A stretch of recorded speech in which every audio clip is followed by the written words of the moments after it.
اعوذ باللہ من الشیطان الرجیم بسم اللہ الرحمن الرحیم نحمدہ ونصلی علی رسول الکریم وعلی آلہ وصحبہ اجمعین رب اشرح لی صدری ویسر لی امری واحلل عقدۃ من لسانی یفقہوا قولی واجعل لی وزیرا من اہلی آمین یا رب العالمین سبحانک لا علم لنا الا ما علمتنا انک انت العلیم الحکیم اللہم الہمنی رشدی واعذنی من شر نفسی آمین رب العالمین۔ الحمدللہ ہم لوگ سورہ بقرہ کا ترجمہ اور مختصر تشریح پڑھ رہے ہیں۔ پچھلی بار ہم نے جو بات کی تھی کہ کس طرح اللہ تعالیٰ نے صحرا میں بنی اسرائیل کو جو ہے وہ پانی کا معجزہ دکھایا، 12 چشمے پھوٹ پڑے تھے۔ اس کے بعد انہوں نے کہا کہ ہمیں من و سلوہ جو ہے وہ کافی نہیں پڑتا ہے، تو پھر اللہ تعالیٰ نے کہا ٹھیک ہے، پھر آپ جو ہے وہ شہر میں چلے جائیں اور وہاں پہ کریں جو آپ کو چاہیے، آپ کو مل جائے گا۔ اور پھر اللہ تعالیٰ نے ان پہ ذلت اور مسکنت طاری کر دی، جس کی وجہ یہ تھی کہ انہوں نے اپنی ذمہ داریوں سے منہ چھپانا شروع کر دیا تھا۔ اس کے بعد پھر اللہ تعالیٰ فرماتا ہے، جو ہم نے پڑھا تھا کہ آپ کسی بھی گروہ میں ہو یا آپ کسی بھی نسل سے ہو تو وہ نجات کے لیے کافی نہیں ہے، بلکہ نجات کے لیے ایمان اور عمل صالح ضروری ہے۔ پھر ہم نے بات کی تھی کہ عمل صالح کے بارے میں ایک بہت بڑی غلط فہمی یہ ہے کہ لوگ صرف عبادات کو عمل صالح سمجھ لیتے ہیں۔ اگر آپ کے معاملات میں بھی آپ صالح نہیں ہیں تو عمل صالح کی تعریف پوری نہیں ہوتی۔ پھر اس کے بعد اللہ تعالیٰ نے عہد و پیمان یاد کروایا کہ عہد شکنی مت کرو، اللہ تعالیٰ نے تم کو کتابیں دی ہیں، اللہ تعالیٰ نے تمہیں انبیاء بھیجے ہیں اور تمہیں معجزات دکھائے ہیں، تو انکار مت کرو۔ لیکن اس کے بعد بھی جب انہوں نے اطاعت سے انکار کیا تو پھر اللہ تعالیٰ نے پہاڑ ان کے اوپر لا کر کھڑا کر دیا۔ اور پھر ہم نے وہ واقعہ پڑھا تھا، اور پھر ہم نے اپنی بات ختم کی تھی کہ کس طرح ہفتے والے دن جن بستی والوں کو منع کیا تھا کہ وہ مچھلیوں کو نہ پکڑیں، تو انہوں نے جب مچھلیاں پکڑی تو اللہ تعالیٰ نے ان کو عذاب دیا۔ اب اس کے بعد ہم آگے سے بات شروع کریں۔ اب آگے سے بات شروع ہوتی ہے کہ جس وجہ سے اس سورہ کا نام سورہ البقرہ ہے، تو اللہ تعالیٰ فرماتے ہیں، پہلے بات شروع کرتے ہیں، اعوذ باللہ من الشیطان الرجیم بسم اللہ الرحمن الرحیم۔ وَإِذْ قَالَ مُوسَىٰ لِقَوْمِهِ، اور حضرت موسیٰ نے اپنے قوم سے کہا، إِنَّ اللَّهَ يَأْمُرُكُمْ أَن تَذْبَحُوا بَقَرَةً، کہ اللہ تعالیٰ تمہیں حکم دیتا ہے کہ تم گائے کو ذبح کرو۔ قالوا، قوم والوں نے کہا، أَتَتَّخِذُنَا هُزُوًا، کہ موسیٰ علیہ السلام آپ ہم سے مذاق کر رہے ہیں۔ قال، حضرت موسیٰ کو یہ بات بڑی بری لگی۔ حضرت موسیٰ نے کہا، قال، انہوں نے جواب دیا، اعوذ باللہ ان اکون من الجاہلین، کہ میں ایسا جاہل ہوں، میں ایسا جاہل ہونے سے اللہ تعالیٰ کی پناہ طلب کرتا ہوں۔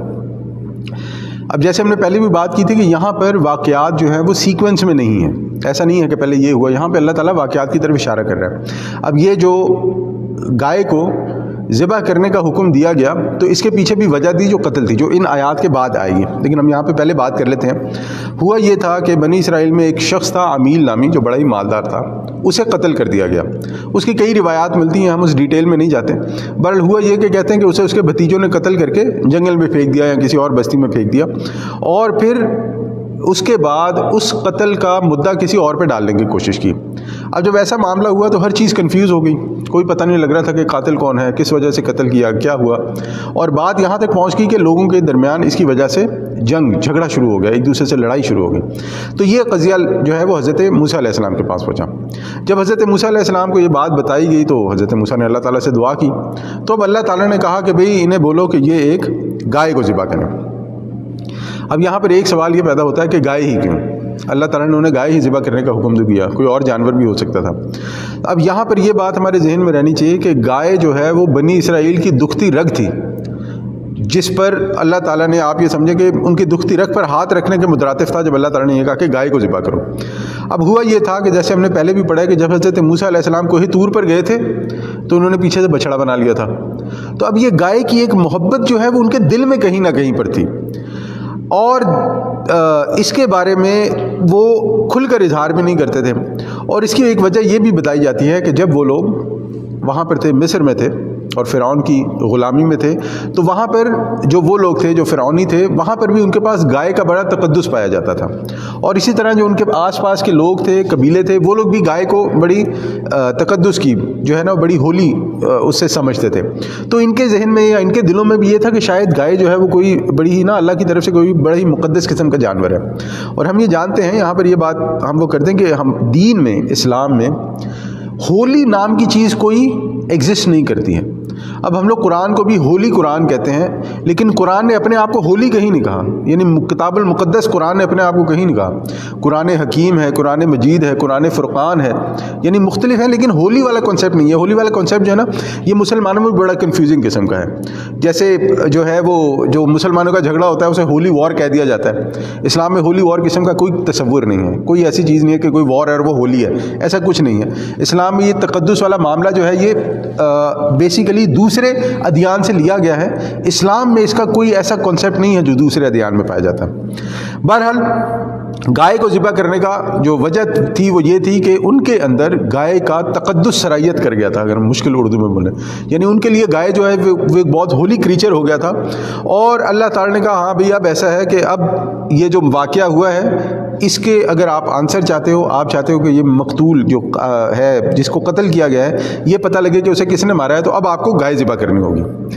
اب انہوں نے مذاق سمجھا اس کو، قالوا اتتخذنا ہزوا، کہ انہوں نے کہا یہ کیسی بات کر رہے ہو، یہ کیسا مذاق ہے کہ بندہ مر گیا اور آپ کہہ رہے گائے ذبح کرو، یہ کوئی سمجھ میں آنے والی بات نہیں ہے نا، کہ آپ عجیب و غریب بات کر رہے ہو۔ دوسرا اب انہوں نے یہ بھی کہا کہ حضرت موسیٰ کو یہ بھی پتا تھا کہ یہ جو ہے وہ گائے کو کہتے ہیں، تو اب حضرت موسیٰ جو ہے یعنی گائے کو جو ہے وہ مقدس مانتے ہیں، تو اب حضرت موسیٰ جان بوجھ کر تو نہیں یہ والا معاملہ کر رہے ہیں کہ ان کے دلوں میں جو ہے وہ جو چیز ہے اس کو نکالا جائے۔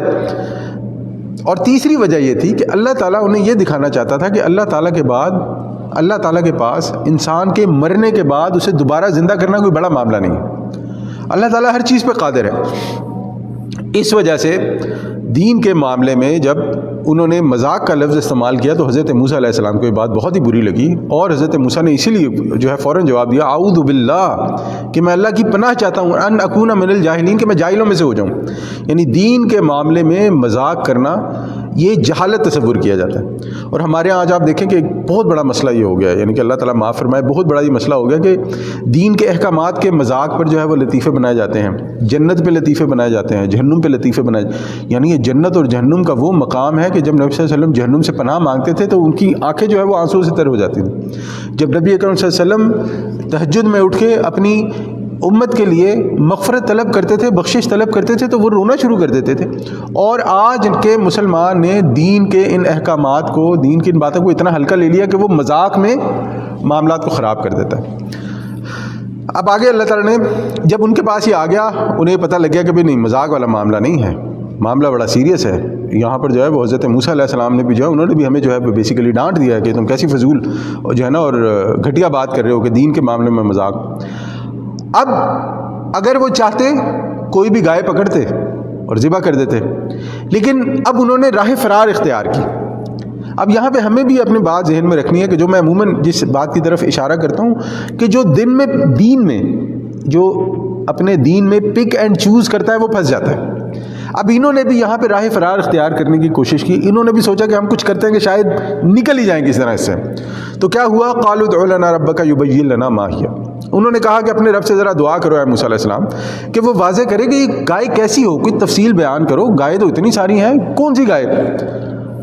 تو حضرت موسیٰ نے دعا کی، اللہ تعالیٰ نے جواب دیا، قال حضرت موسیٰ نے کہا انہ یقول انہا بکرۃ، کہ اللہ تعالیٰ فرماتا ہے وہ گائے ہو لا فارد ولا بکر، کہ نہ بڑھیا ہو نہ بچیا ہو، یعنی کہ نہ کوئی بچہ ہو گائے کا اور نہ ہی بہت ساری بڑھیا ہو، امان بین ذالک، بلکہ جوان گائے ہو، درمیانی عمر کی ہو۔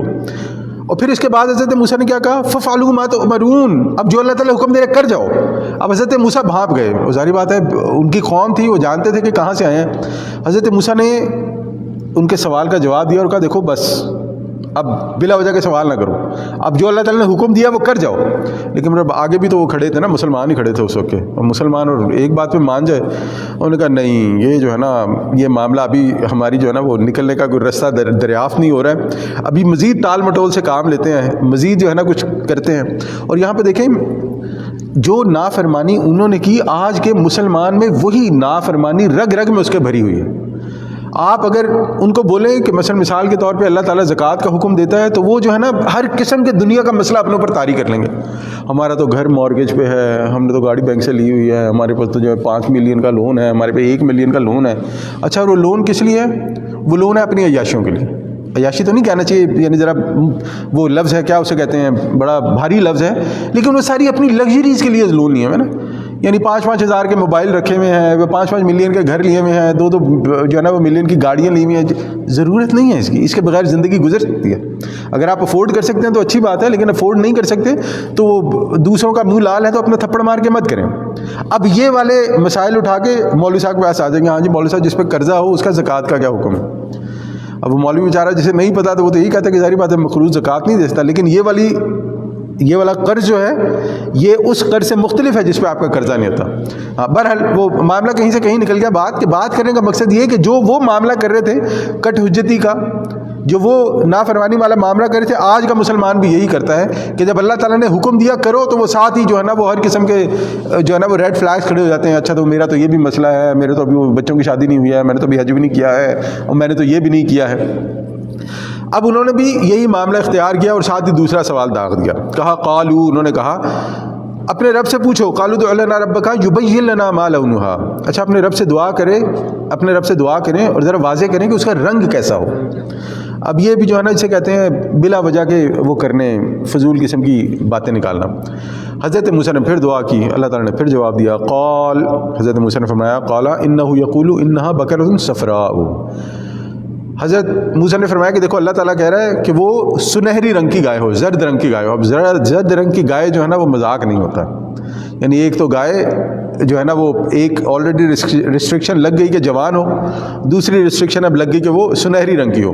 اور سنہری بھی کیسے, فاقع لونھا تسر الناظرین, یعنی رنگ بھی ایسا چمکدار, ایسا خوبصورت ہو کہ دیکھنے والے کا دل خوش ہو جائے. مزید پھنس گئے. اب یہ وہ خوبیاں ہیں گائے کی جو ان کے نزدیک مقدس تھی. اب جب حضرت موسیٰ کوہ طور پر گئے تھے تو کہا جاتا ہے جو انہوں نے پیچھے سے گائے بنائی تھی وہ سونے کو پگھلا کے زرد رنگ کی گائے بنائی تھی. اب وہ سونے کی گائے بنی تھی. اب اللہ تعالیٰ نے بالکل وہی نشانیاں جو ہے وہ انہیں بتانی شروع کر دی. اب جب وہ پھنس گئے انہوں نے کہا چلو ابھی جو ہے نا وہ ایک کوشش اور کر لیتے ہیں, شاید اس کے بیچ میں سے مزید جو ہے وہ کچھ نکل آئے. انہوں نے کہا پھر جو ہے نا وہی مسلمان تھے نا, مسلمان, پھر قالوا ادع لنا ربک یبین لنا ما ہی. انہوں نے کہا وہ بھی ٹھیک ہے, سمجھ آ گئی, آپ اپنے رب سے ہمارے لیے دعا کریں گے اور مزید واضح کریں. اللہ تعالیٰ نے تمہیں بتا دیا گائے ہے, تم نے سوال کیا اللہ تعالیٰ نے بتا دیا جوان ہونی چاہیے, تم نے سوال کیا اللہ تعالیٰ نے بتا دیا کہ بھئی وہ جو ہے اس رنگ کی ہونی چاہیے, سنہری رنگ کی ہونی چاہیے. اب انہوں نے کہا نہیں, ابھی بھی نہیں, تسلی نہیں ہو رہی ہماری. اور میں بار بار یہ جو ہے نا اس کو وضاحت اس لیے کروں کہ آج کا آپ مسلمان دیکھیں نا, جب آپ اسے دین کے معاملات بتائیں وہ بتائیں تسلی نہیں ہو رہی, کچھ ہے جو سمجھ نہیں آ رہا. اب بندہ گئے کہ جاہل انسان, علم تم حاصل کرتے نہیں ہو, سیکھنے کی کوشش کرتے نہیں ہو, زندگی ساری تم نے جو ہے وہ اپنی مرضی سے گزاری ہے, اور جب تمہیں کوئی ہدایت کا رستہ بتا رہا ہے تو آگے سے تمہیں سمجھ نہیں آ رہی, وہ دماغ میں بات نہیں بیٹھ رہی کہ آج کی دنیا میں 1400 سال پرانے احکامات کیسے چلیں گے. یہ اب یہی چیز جو ہے نا اب یہاں پہ ڈالیں کہ ان کے ذہن میں بھی یہ ہے کہ اب وہ جب پھنسنا شروع ہو گئے تو بھی کہیں گے سمجھ میں نہیں آ رہی ہے کیا ہے کہ پچھا اب اور رنگ اور مزید بتاؤ کیا کریں. تو اللہ تعالیٰ تو انہوں نے کہا ان البقرہ تشابہ علینا, کہ اس گائے نے تو ہمیں شبے میں ڈال دیا ہے, یعنی کہ مزید وضاحت چاہیے ہمیں اس کی. اور اب جب تم ہمیں بتا دو گے وَإِنَّا إِن شَاءَ اللَّهُ لَمُهْتَدُونَ, تو اب اگر آپ نے بتا دیا تو انشاءاللہ ہم لوگ اس کا ضرور پتہ لگا لیں گے, ہم لوگ ڈھونڈ لیں گے ایسی گائے, بس پھر ہم چھوڑیں گے نہیں. تو پھر حضرت موسیٰ علیہ السلام نے دعا کی اللہ تعالیٰ سے. اللہ تعالیٰ نے پھر فرمایا, انہیں بتایا تو حضرت موسیٰ نے کہا قال انہ یقول, اللہ تعالیٰ فرماتا ہے انہا بقرۃ لا ذلول تثیر الارض ولا تسقی الحرث. ایک اور مشکل جو ہے نا وہ لگ گئی کہ یہ ایسی گائے ہو جس سے خدمت نہ لی جاتی ہو, یعنی کہ وہ جو ہے نا پیٹ گائے ہونی چاہیے. جو پیٹ ہوتا ہے اسے خدمت نہیں لیتے نا, پیٹ تو آپ کے اس کے لیے ہوتا ہے کہ صاحب رکھتے ہیں, جیسے بلی رکھتے ہیں نا لوگ, اس کو کھیلتے ہیں اس سے. اب یہ بھی پیٹ گائے ہونی چاہیے کہ جس سے خدمت نہ لی جاتی ہو, نہ زمین جوتی ہو نہ پانی کھینچتی ہو, کوئی کام نہ کرتی ہو. اور مسلمۃ شیۃ فیہا, اور اس کا رنگ بھی بالکل صحیح ظالم ہو, سنہری ہو تو مثلا پوری اوپر سے لے کے نیچے تک سنہری ہو, کہیں پہ کوئی داغ دبا رنگ کا اور کوئی نہیں ہونا چاہیے, اس کے اندر اور کوئی عیب نہیں ہونا چاہیے, کان نہیں کٹا ہونا چاہیے, دانت نہیں ٹوٹا ہونا چاہیے, آنکھ نہیں خراب ہونی چاہیے, پاؤں نہیں خراب ہونے چاہیے. اب جب انہوں نے دیکھا کہ اب تو پھنس گئے, اب تو اور کچھ نہیں, انہوں نے کہا قالو, انہوں نے کہا الآن جئت بالحق, ہاں بھائی اب آپ نے جو ہے نا بالکل صحیح سے بتا دیا, اب ہم حق پہ پہنچ گئے. فذبحوها, تو انہوں نے اسے ذبح کر دیا. وما کادوا یفعلون, حالانکہ ایسا نہیں لگتا تھا کہ وہ ایسا کریں گے. اب اس واقعے سے ایک چیز تو ہمیں یہ سمجھ میں آتا ہے کہ بے جا سوالات دین میں انسان کے اپنے لیے مشکلات پیدا کرتے تھے. دوسری چیز جو ہمارے لیے بڑی اہم ہے سمجھنی کہ اللہ تعالیٰ کے احکامات انسان کو پھنسانے کے لیے نہیں ہیں. اللہ تعالیٰ نے حکم دیا ہے جو آپ کو سمجھ آتی ہے آپ ویسا کر دیں، الا یہ کہ حلال اور حرام کا معاملہ ہے. اب ہمیں تفصیل میں تو بہت زیادہ آتے ہیں، لیکن اللہ تعالیٰ جو کہا جاتا ہے نا کہ دین میں آسانیاں ہیں، وہ دین میں آسانیوں سے یہی مراد ہوتی ہے کہ جب انسان نے ایک چیز سیکھی، اس کے بعد جب اس پہ عمل کا حکم آیا تو اس نے اپنی بہترین استطاعت کے مطابق، اپنے بہترین علم کے مطابق سوچ سمجھ کر جو اس نے سیکھا ہے پوچھ کر عمل کر دیا. اگر انسان اسے بھاگنے کے رستے اختیار کرے گا تو وہ ان رستوں میں مزید پھنستا جائے گا. اور یہ جو گائے ڈھونڈنے کا معاملہ ہے، اس کے بارے میں ایک تفسیر ابن کثیر کی بڑی خوبصورت روایت ہے، میں نے سوچا کہ وہ ضرور آپ سے شیئر کی جائے. ہوا یہ کہ جب وہ لوگ گائے ڈھونڈنے نکلے تو انہیں ایسی گائے کہیں مل نہیں رہی تھی. پھر انہیں ایک لڑکے کے پاس ایسی گائے ملی، لڑکا سا تھا. اب انہوں نے اسے کہا کہ یہ گائے ہمیں دے دو. اب دیکھیں جیسے میں نے کہا نا کہ وہ پیٹ والا معاملہ ہو گیا تھا. اب وہ جو پیٹ ہوتا ہے نا وہ کوئی کسی کو دینا نہیں چاہتا. یہاں پہ آپ دیکھیں لوگوں نے جو وہ کتے بلیاں رکھی ہوتی ہیں نا، وہ ان کے ہزاروں ڈالر بھی کوئی لگاتے نا، وہ کہتے نہیں اپنا کتا دے نہیں سکتا، میں اپنی بلی دے نہیں سکتا. اب وہاں پر بھی یہی ہوا، انہوں نے کہا ایسا کرو یہ گائے ہمیں ایک دے دو، ہم تم اس کے بدلے 2 لے لو، 3 لے لو، 4 لے لو. وہ 10 تک پہنچ گئے لیکن وہ نہیں مانا. تو حضرت موسیٰ کے پاس وہ لگے، انہوں نے کہا لے بھی گائے تو مل گئی، یہ بندہ نہیں مانتا. حضرت موسیٰ نے کہا اب کچھ ہو نہیں سکتا ہے، اسے مناؤ، جیسے بھی مانتا ہے اسے مناؤ، کیونکہ اب آپ کے پاس چوائس کو نہیں ہے، آپ نے اپنے لیے خود یہ چوز کیا ہے. پھر ہوا یہ کہ انہوں نے اس بندے کو کہا کہ بھئی ایسا ہے کہ آپ یہ گائے ہمیں دے دو اور اس کے برابر سونا تول کے ہم سے لے لو. پھر جا کے ان کی جو ہے نا ڈیل ڈن ہوئی اور پھر انہیں وہ گائے ملی. اب اس کے بعد اللہ تعالیٰ آگے والے آیات میں وجہ بیان کر رہا ہے کہ ہوا کیا. وَإِذَا قَتَلْتُمْ نَفْسًا، اور جب تم نے ایک شخص کو قتل کر ڈالا، فَادَّرَأْتُمْ فِيهَا، پھر اس میں اختلاف کرنے لگے، وَاللَّهُ مُخْرِجٌ مَا كُنْتُمْ تَكْتُمُونَ، حالانکہ اللہ وہ سب کچھ ظاہر کرنے والا ہے جو تم چھپاتے رہے ہو. اب یہاں پہ اللہ تعالیٰ نے یہ بتانا چاہ رہا ہے کہ ایک انسان اگر برائی کرے، چاہے وہ 7 کونوں میں چھپ کر بھی برائی کرے، واللہ مخرج ما کنتم تکتمون، تو اللہ تعالیٰ سب کچھ ظاہر کرنے والا ہے جو کچھ تم چھپا رہے ہو. یہاں پہ ہمیں ایک اور چیز کی طرف دھیان دینا چاہیے جس کی طرف عموماً ہمارا دھیان نہیں ہوتا. ہم لوگ عموماً یہ سوچتے ہیں کہ اگر ہم نے کوئی کام کر لیا، نیکی کا یا برائی کا، عموماً نیکی کے بارے میں انسان ایسا نہیں سوچتا، برائی کے بارے میں سوچتا ہے. انسان کہتا ہے میں نے کر لیا، کسی کو دھوکہ دے دیا یا کسی سے 420 کر لیا، کوئی ٹوپی گھما دی، اب یہ وقت گزر گیا مطلب معاملہ ختم ہو گیا. لیکن اللہ تعالیٰ کے یہاں ایسا نہیں ہوتا ہے. اللہ تعالیٰ کے یہاں ایک انسان جیسا ہے، ایک انسان کی جو اندر کی نیت ہے، ایک انسان کا جو اصل ہے، اللہ تعالیٰ اس اصل کو دوسروں پر واضح کر کے چھوڑتا ہے، چاہے نیکی کا کام ہو یا چاہے بدی کا کام ہو. نیکی کے کام میں آپ نے دیکھا ہوگا کہ ایک شخص جو بڑا نیک ہوگا، آگے اس کی آل اولاد جو ہوتی ہے، اللہ تعالیٰ ان کے ذریعے سے کوئی ایسا کام لے لیتا ہے کہ اگر وہ شخص 100-150 سال پہلے بھی مرا ہوگا تو لوگ کہتے ہیں واہ بڑا نیک آدمی تھا تمہارا باپ یا تمہارا دادا یا تمہارا نانا یا جو بھی تھا. تو یہ نیکی بھی اللہ تعالیٰ واضح کر دیتا ہے، نیکی بھی جو ہے وہ نسلوں میں چلتی ہے. اور اسی طرح برائی کا بھی یہی معاملہ ہے کہ جو انسان برائی کرتا ہے اور یہ سمجھتا ہے کہ یہ وقت گزر گیا تو میں بچ گیا، تو ایسا نہیں ہوگا، بلکہ اللہ تعالیٰ انسان کے مرنے کے بعد بھی اس کی وہ جو برائی ہے لوگوں پر کھول کر عیاں کر دیتا ہے. بلکہ میں اسے اگر ہم ذرا سخت الفاظ میں گئے تو اللہ تعالیٰ انسان کی نیت کے مطابق اسے لوگوں کے سامنے ننگا کر دیتا ہے. اور یہ اگر آپ اپنے ارد گرد لوگوں کو دیکھیں نا تو آپ کو ایسی بہت ساری مثالیں مل جائیں گی کہ جہاں پر ایک انسان آیا آپ کے سامنے، اس نے اپنی بڑی اچھی نیت ظاہر کی، اس نے دکھایا کہ دیکھیں میں یہاں پر آیا ہوں نا، میں تو بس یہی کام کرنا چاہتا ہوں، میں چاہتا ہوں کہ یہ جو مثلا آپ جو مسجد بنا رہے ہیں نا، اس میں میں جو ہے نا اپنے ہاتھوں سے اینٹیں لگانا چاہتا ہوں، میں جو ہے نا اپنا پسینہ اس میں ڈالنا چاہتا ہوں، فلانا فلانا. لیکن وقت گزرنے کے ساتھ ساتھ، ہوتا تو جھوٹ ہے نا، یہ جو جھوٹ بولتا ہے تو جھوٹا ہی ہوتا ہے نا، تو وقت گزرنے کے ساتھ ساتھ اس شخص کے رویے میں تبدیلی آنی شروع ہو جائے گی، اس کی باتوں میں تبدیلی آنی شروع ہو جائے گی. جہاں پر اسے اپنے مفادات نظر آئیں گے وہاں پر اس کے معاملات بدلنے شروع ہو جائیں گے. اور بالآخر ایک وقت ایسا آئے گا کہ آپ کے سامنے یا لوگوں کے سامنے اس شخص کی نیت بالکل اوپن ہو جائے گی کہ یہ یہاں پر کیوں آیا تھا. یہاں پہ واقعی مسجد کے لیے آیا تھا، اللہ کے دین کا کام کے لیے آیا تھا، یہاں پہ اپنے آپ کو دکھانے کے لیے آیا تھا، یا کسی اور مفاد کے چکر میں آیا تھا. اللہ تعالیٰ کے یہاں معافی نہیں ہے. اللہ تعالیٰ کے یہاں بلکہ یوں کہنا چاہیے کہ اللہ تعالیٰ کے یہاں دھوکے کی معافی نہیں ہے. جو انسان دھوکہ دیتا ہے نا، وہ یہ نہ سمجھے کہ وہ بچ جائے گا. وہ تو بچے گا یا نہیں بچے گا، لیکن اس کی آل اولاد، اس کی نسلوں تک کا بیڑا غرق ہو جاتا ہے۔ اس چیز سے اللہ تعالیٰ سے ڈرنا چاہیے۔ واللہ مخرج، اللہ تعالیٰ ظاہر کر کے چھوڑتا ہے، ما کنتم تکتمون، جو کچھ تم چھپاتے رہے ہو۔ تو اللہ تعالیٰ سے جو ہے نا یہ اس چیز پہ ہمیں اللہ تعالیٰ سے دعا کرتے رہنا چاہیے کہ اللہ تعالیٰ ہماری نیت نیک کاموں کے لیے خالص رکھے۔ یہ بہت ضروری ہے۔ ہم جو بھی نیک کام کرتے ہیں ہمیں اللہ تعالیٰ کے سامنے دعا کرنی چاہیے کہ یا اللہ یہ نیک کام قبول فرما۔ ہم جو بھی نماز پڑھتے ہیں، جو بھی اچھے کام کرتے ہیں، کسی کی بھی ہیلپ کرتے ہیں، ہمارے دل کے اندر کہیں نہ کہیں اللہ تعالیٰ کے سامنے اس چیز کی جسے کہتے ہیں دہائی، یا اس چیز کی جو ہے نا فریاد ہونی چاہیے کہ یا اللہ اگر اس کے اندر کہیں کوئی شائبہ ہے، کوئی شیطان نے میرے اندر ڈال بھی دیا کہ واہ جی واہ میں بہت بڑا ہو گیا ہوں کیونکہ میں اب یہاں پہ امام لگ گیا ہوں، تو یا اللہ میں ہاتھ جوڑ کے آپ سے دعا کرتا ہوں کہ یا اللہ میرے دل کے اندر سے نکال دیں۔ اگر یہ کوتاہی میری نیت میں ہے تو مجھے معاف فرمائیں۔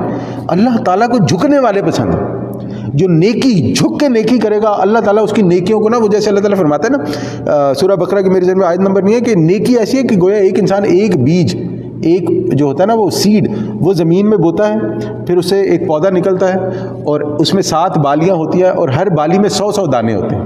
گویا آپ وہ جو ایک نیکی اللہ کے لیے کرتے ہیں دیٹ گیٹس ملٹیپلائی بائی 700، وہ 700 سے ضرب کھاتی ہے۔ تو یہ اللہ تعالیٰ سے دعا کرتے رہنا چاہیے کہ اللہ تعالیٰ ہماری نیتیں، اللہ تعالیٰ ہماری اخلاص اپنے دین کے لیے خالص رکھے، ہماری نیتیں اپنے دین کے لیے خالص رکھیں۔ آگے اللہ تعالیٰ فرماتا ہے وَإِذْ قَتَلْتُمْ نَفْسًا فَادَّارَأْتُمْ فِيهَا، چنانچہ جب تم نے ایک شخص کو قتل کر ڈالا پھر اس میں اختلاف کرنے لگے۔ ہاں وَاللَّهُ مُخْرِجٌ مَا كُنتُمْ تَكْتُمُونَ، تو جو تم کرنے والے، جو تم چھپا رہے تھے اللہ تعالیٰ اسے واضح کر دے گا۔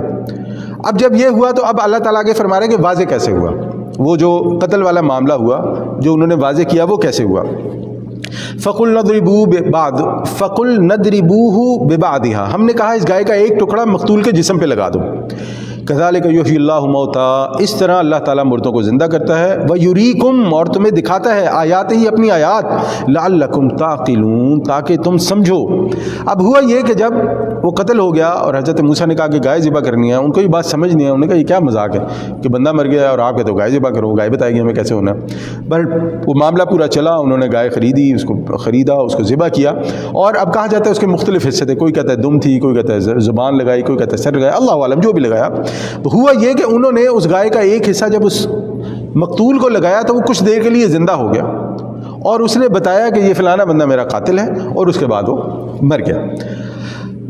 اب یہاں تک بات ان کے سامنے رکھی گئی جہاں پر ان کے لیے چیزوں کو کھول دیا گیا، واضح کیا گیا، ان کو دکھایا گیا کہ کس طرح اللہ تعالیٰ مردے کو زندہ کرتا ہے، ان کو دکھایا گیا کس طرح اللہ تعالیٰ جو چھپی ہوئی چیزیں ہیں ان کو ظاہر کرتا ہے۔ اب یہ ذہن میں رہے کہ یہ مسلمانوں کو بھی ہدایات دی جا رہی ہیں، ابھی تمہارے سامنے بھی یہ سب کچھ ہے کہ کس طرح تمہارے سامنے معاملات ہوتے ہیں، تمہیں اللہ تعالیٰ دکھاتا ہے، تم مانتے نہیں ہو، لیکن پھر اللہ تعالیٰ ظاہر کر دیتا ہے جو بھی تم چھپاتے ہو۔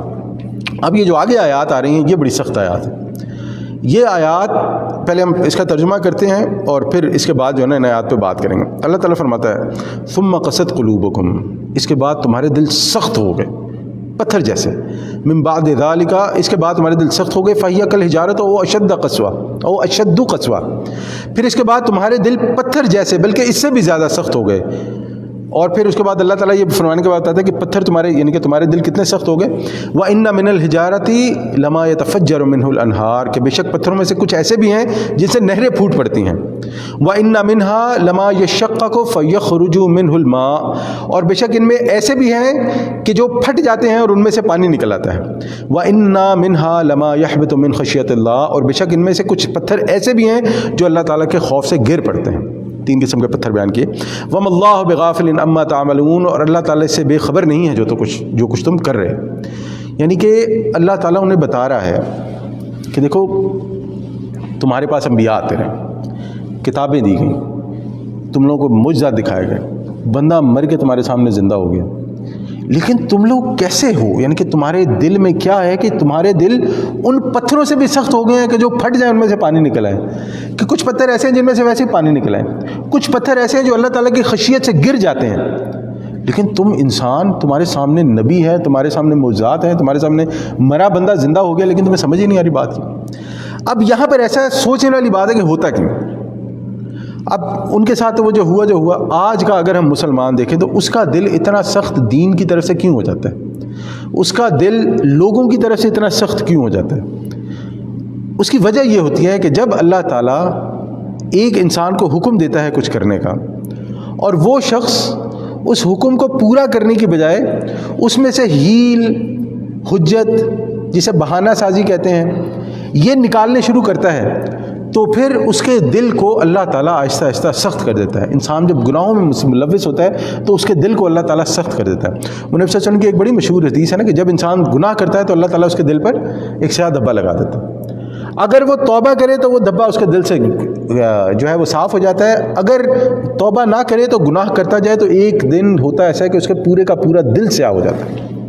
تو یہ بھی کچھ اسی قسم کا معاملہ ہے کہ جب انسان اللہ تعالیٰ کے احکامات کو نہیں مانتا، جو دین کے اس سے ریکوائرمنٹ ہے اس کو پورا نہیں کرتا، تو اس کے دل پہ وہ کالے دھبے پڑنے شروع ہو جاتے ہیں، اور پھر ایک دن اس کا دل اتنا سخت ہو جاتا ہے، اتنا کالا ہو جاتا ہے، فَهِيَ كَالْحِجَارَةِ وہ اشد قسوہ، جیسے پتھر بلکہ اس سے بھی زیادہ۔ اب یہاں پر اگر ہم اس آیت کو مسلمانوں کے اس پہ رکھیں تو مسلمانوں کے اللہ تعالیٰ نے اہل علم پر یعنی کہ اہل عالم پر فضیلت دی۔ ہم لوگ کہتے ہیں نا ہم چوزن ون ہیں، ہم نے اشہد اللہ الہ الا اللہ اشہد ان محمد رسول اللہ پڑھ لیا تو ہم جنت میں جائیں گے، وہ سب کریں گے۔ قرآن اللہ تعالیٰ نے مسلمانوں کو دیا ہوا ہے، لیکن اس کے باوجود بحیثیت قوم ہم لوگ دنیا کی ذلیل ترین قوموں میں سے گنے جاتے ہیں۔ ہم بحیثیت قوم، ہمارے پاس اپنا ایسا کوئی سسٹم نہیں ہے جو ہم دنیا کو دکھا سکیں اور بتا سکیں کہ ہم تم سے بہتر ہیں، سوائے یہ کہنے کے کہ ہم ایک اللہ کو مانتے ہیں، ہمارا قرآن محفوظ ہے، ہم ایک اللہ کو مانتے ہیں، ہمارا ایمان بڑا پیور ہے، ہمارا فلانا۔ وہ کہتے ہیں ٹھیک ہے چلو یہ سب بڑی باتیں کرتے ہو نا آپ سوچیں، سوچنے کی بات ہے۔ ایک غیر مسلم کو آپ ساری باتیں بتائیں کہ ہمارا دین محفوظ ہے، ہمارا قرآن بھی محفوظ ہے، ہمارا عقیدہ بھی محفوظ ہے، ہمارا ایمان بھی محفوظ ہے، ہر چیز ہے، وہ کہتے ہیں یہ ساری باتیں ٹھیک ہے، بالکل میں سمجھ رہا ہوں۔ پھر اب دنیا میں کیا ہے تمہارے پاس؟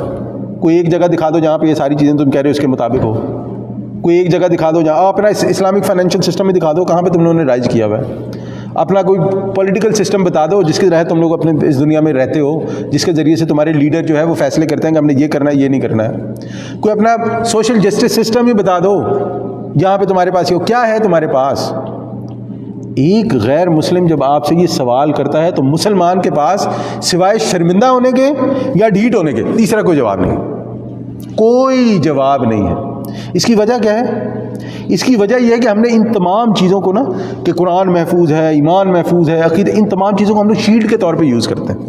ان کے جو سوالات ہیں ان کے جواب تو دے نہیں سکتے، اب کیا کریں گے؟ ہم اس کے پیچھے چھپنے کی کوشش کریں گے، او تم لوگ بے شرم ہو، تم لوگ بے حیا ہو، تم لوگ فلانے ہو۔ وہ کہتے ہیں ہم یہ سب ہیں، جو تم کہہ رہے ہو ہم یہ سب ہیں، لیکن ہم اس دنیا میں تم سے افضل ہیں۔ افضل میں دین کے معاملے میں نہیں کہہ رہا۔ یونیورسٹیز ہمارے پاس ہیں، ٹیکنالوجیز ہمارے پاس ہیں، چیزیں بناتے ہیں ہم لوگ، استعمال کرنے والے تم لوگ، ساری دنیا پہ ہمارا قبضہ ہے، ہم جو چاہیں تمہارے ساتھ کر سکتے ہیں۔ تمہاری اوقات کیا ہے؟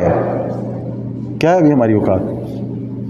بحیثیت قوم بڑے اچھے اچھے لوگ بھی ہوں گے، لیکن بحیثیت قوم ہماری اوقات کیا ہے؟ بحیثیت قوم ہمارے دین کی اوقات کیا ہے؟ بحیثیت قوم ہم لوگ ان کے سامنے کیا ہے؟ کچھ بھی نہیں۔ وجہ وہی چیز، دل پتھروں کی طرح سخت ہو گئے ہیں۔ صرف اتنا دین لینا ہے جس کو ہم لوگ ڈیفینڈ کر سکتے ہیں، ایمان کو ڈیفینڈ کر سکتے ہیں نا، کیونکہ ظاہری بات ہے اللہ تعالیٰ نے محفوظ رکھا ہوا ہے نا، قرآن محفوظ رکھا ہوا ہے، احادیث محفوظ رکھی ہوئی ہیں، تو وہ ڈیفینڈ ہو جاتا ہے، وہ بڑا ایزی ہے ڈیفینڈ کرنا۔ وہ شرم بے شرم والا معاملہ اور وہ ساری چیزیں بڑے اچھے سے ہم لوگ ڈیفینڈ کر لیتے ہیں نا، لیکن جب بات آتی ہے پریکٹیکل لائف میں، پریکٹیکل لائف کچھ بھی نہیں ہے۔ اور صرف یہی نہیں، پوری دنیا میں دیکھ لیں کچھ بھی نہیں ہے۔ آپ بہرحال ہم اس پہ جتنی باتیں کریں، اور اس کو اقبال نے رحمۃ اللہ علیہ، علامہ اقبال نے کیا خوبصورت بات بیان کی کہ وہ زمانے میں معزز تھے مسلمان ہو کر۔ علامہ اقبال بات کر رہے ہیں ہمارے آباء و اجداد کی کہ وہ زمانے میں معزز تھے مسلمان ہو کر، اور تم خوار ہوئے تارک قرآن ہو کر، کہ تم لوگوں نے قرآن کو چھوڑ دیا اور تم لوگ ذلت کی گہرائیوں میں جا کر۔ اور آپ دیکھیں کہ اللہ تعالیٰ بار بار بنی اسرائیل کو بھی کیا کہہ رہا ہے کہ بھئی تمہارے پاس کتاب موجود ہے، تمہارے پاس انبیاء آتے رہے ہیں، تمہارے پاس علم ہے، کیوں نہیں مانتے؟ کیوں نہیں اس پہ عمل کرتے ہو؟ اب اگر ہم وہاں سے بنی اسرائیل کا لفظ ہٹا دیں اور مسلمان لگا دیں کہ اللہ تعالیٰ یہ تمام باتیں مسلمانوں سے کر رہے ہیں کہ بھئی تمہارے پاس قرآن موجود ہے، تمہارے پاس علم موجود ہے، نبی صلی اللہ علیہ وسلم کی احادیث موجود ہیں، پریزروڈ، محفوظ، کیوں نہیں کرتے؟ بولا کیا جواب ہے اس کا ہمارے پاس؟ سوچیں اگر آج موت آ جائے اور اللہ تعالیٰ پوچھے کہ بتاؤ بھائی کیا جواب ہے تمہارا اس کے پاس، اس معاملے میں کیا جواب ہے تمہارے پاس؟ کہ تمہارے پاس قرآن بھی تھا، تمہارے پاس علم بھی تھا، تمہارے پاس نبی صلی اللہ علیہ وسلم کی حدیث بھی تھی، سنت بھی محفوظ ہے، سب کچھ تمہارے پاس ہے، ایمان کو تم ڈیفینڈ کرتے تھے، قرآن کو تم ڈیفینڈ کرتے تھے، کیا جواب ہے کہ تمہارے معاملات میں دین کہیں نظر نہیں آتا تھا؟ اس کا کوئی جواب نہیں۔ اب ہم یہاں رہتے ہیں نا، آپ سود کے بغیر گاڑی لے کے دکھائیں، آپ لینا بھی چاہیں تو آپ نہیں لے سکتے، سسٹم ہی ایسا ہے۔ آپ یہاں کا چھوڑیں، آپ پاکستان میں دیکھیں، جو بھی اسلامی ہوگا اس کے آگے بینک لگا ہوگا۔ اسلامی کے ساتھ بینک لگانے کی کیا ضرورت ہے بھائی؟ یعنی کہ بالکل ایسے ہی ہے کہ کوئی ڈاکہ مار رہے ہیں تو اس سے پہلے اسلامی لگا لو، اسلامی ڈاکہ، یعنی یہ کیسے سمجھ آنی ہے؟ کوئی برائی کرنی ہے تو اسے لگا دو اسلامی برائی، یہ کیا ہے؟ یعنی کہ یہ کیسا مذاق ہے دین کے ساتھ؟ اب یہاں پر سوچنے والی بات ہے نا، وہی لوگ جو دین کے ٹھیکیدار ہیں، جن میں کسی طور پہ میں بھی شامل ہو جاتا ہوں، یعنی کہ کیا جواب ہے ہمارے پاس کہ ہم جو ہے وہ اسلامی کہہ کے حرام چیزوں کو حلال کرنے کی کوشش کرتے ہیں، لیکن جو ہمارے دین کے اندر چیزیں موجود ہیں اس کے بارے میں کچھ نہیں کرتے۔ تو یہاں پر یہ معاملہ بہت ضروری ہے سمجھنا کہ انسان پر اس کی بدعمالیوں کے باعث ہی ذلت طاری ہوتی ہے، صرف دین کے معاملے میں نہیں، ہر معاملے میں۔ جو انسان اپنی بات کا پکا نہیں ہے، اپنی زبان کا پکا نہیں ہے، اپنے ارادے کا پکا نہیں ہے، بیسیکلی وہ کیا ہے؟ بیسیکلی اسے ہم لوٹا کہتے ہیں اسے، اس کی کوئی اوقات کوئی، اور پھر آپ دیکھیں کہ ایسے شخص کو ہر جگہ ذلیل کیا جاتا ہے، ایسے شخص کی کوئی عزت نہیں رہتی۔ اور آج اگر ہم مسلمان دیکھیں تو وہ یہی ہیں، جس سوسائٹی میں جائیں گے ویسے بن جائیں گے۔ اگر وہ سائنٹسٹ کے پاس جائیں گے تو کہیں گے دیکھو قرآن میں سائنس کے آیات بھی موجود ہیں، اگر وہ جو ہے وہ ٹیکنالوجی والے کے پاس جائیں گے دیکھو قرآن میں ٹیکنالوجی بھی موجود ہے، اگر وہ فلانے کے پاس دیکھو قرآن میں، ارے یار وہ سب تو ٹھیک ہے، قرآن میں سب موجود ہے، لیکن کیا قرآن ٹیکنالوجی کے لیے، سائنس کے لیے، اس کے لیے آیا ہے؟ قرآن تو آیا کہ اپنی زندگیاں سیدھی کرو نا اس کے ذریعے سے، نبی صلی اللہ علیہ وسلم کی احادیث اور سنت، اس لیے کہ ان پہ عمل کر کے زندگی سیدھی کرو، اس پہ کوئی بات نہیں۔ وہاں تک جاتے جاتے جہاں پہ عمل کی بات آتی ہے وہاں پہ بہانوں والا معاملہ شروع ہو جاتا ہے، اور پھر اللہ تعالیٰ نے فرمایا کہ اور پھر یہ وہ معاملہ ہوتا ہے جہاں پر آپ کا دل پتھروں سے بھی زیادہ سخت ہو جاتا ہے۔ اب یہاں پر ایک چیز کہ پتھروں سے پانی نکلنا اور پتھروں کا پھٹ جانا، یہاں تک تو بات سمجھ میں آتی ہے۔ اب جو اللہ تعالیٰ فرماتا ہے تیسری صورت کہ اللہ تعالیٰ کے خوف سے پتھر نیچے آ گرتے ہیں، اس کا کیا مطلب ہے؟ یعنی یہ کیا ہوا ہے؟ تو یہاں پر سورہ اسراء کی آیت نمبر ہے 44 اللہ تعالیٰ فرماتا ہے تسبح لہ السماوات لہ السماوات السبع والارض ومن فیہن، کہ تسبیح کرتے ہیں اس کے لیے، یعنی اللہ تعالیٰ کے لیے، ساتوں آسمان اور زمین میں جو کچھ بھی ہے، یعنی زمین کی جو کچھ بھی مخلوق ہے، وَإِنَّ مِن شَيْءٍ إِلَّا يُسَبِّحُ بِحَمْدِهِ، اور کوئی چیز نہیں مگر یہ کہ وہ تسبیح کرتی ہے اللہ تعالیٰ کی اس کی حمد کے ساتھ، وَلَكِن لَا تَفْقَهُونَ تَسْبِيحَهُمْ، لیکن تم نہیں سمجھ سکتے اس کی تسبیح کو۔ اس سے ایک چیز جو ہماری سمجھ میں آتی ہے کہ اللہ تعالیٰ نے جو بھی چیز بنائی ہے وہ کسی نہ کسی طرح اللہ تعالیٰ کی تسبیح اور حمد کر رہی ہے، ہمیں سمجھ آئے یا نہ آئے۔ اس کی مثال یہ ہے کہ آج لیونگ تھنگس کو دو چیزوں میں ڈیوائیڈ کیا جاتا ہے، ایک اینیملز اور ایک پلانٹس، بیسیکلی ان دو چیزوں میں۔ لیکن اگر ہم آج سے 200-300 سال 400 سال پہلے سمجھ جائیں تو جو درخت پودے پتے ہیں ان کو تو کوئی بھی جو ہے وہ جاندار نہیں مانتا تھا، یہ تو ہمیں بعد میں جو ہے جب سائنس نے ترقی کی تو ہمیں پتہ چلا۔ تو جیسے ہم نے پہلے بھی بات کی تھی کہ قرآن کی کچھ آیات محکمات ہیں جس میں ہمارے سامنے ہر چیز کلیئر ہے، کچھ آیات متشابہات ہیں جس کے بارے میں ہم نہیں جانتے، لیکن وہ متشابہات، ان محکمات جو احکامات کی آیات ہے ان کی نظر میں ہمیں نظر آتا ہے کہ اٹ میک سینس۔ تو یہاں پر ہم لوگ آج اپنی بات یہاں تک رکھیں گے کہ انسان اگر اپنے معاملات کو درست نہ کرے، اپنے معاملات میں اللہ تعالیٰ کی رہنمائی نہ مانگے، اپنے معاملات کو اللہ تعالیٰ کے سامنے سیدھے طریقے سے پیش نہ کرے، تو اس کے لیے دنیا میں بھی جو ہے اپنی عزت بچانا بہت مشکل ہو جائے گا۔ اللہ تعالیٰ سے دعا ہے جو بھی ہم نے سنا، جو بھی ہم نے پڑھا، اللہ تعالیٰ اس پہ عمل کرنے کی توفیق عطا فرمائے، اللہ تعالیٰ اس کو سمجھنے کی توفیق عطا فرمائے۔ وصلی اللہ تعالیٰ علی خیر خلق اجمعین برحمتک یا ارحم الراحمین، وآخر دعوانا الحمد للہ رب العالمین۔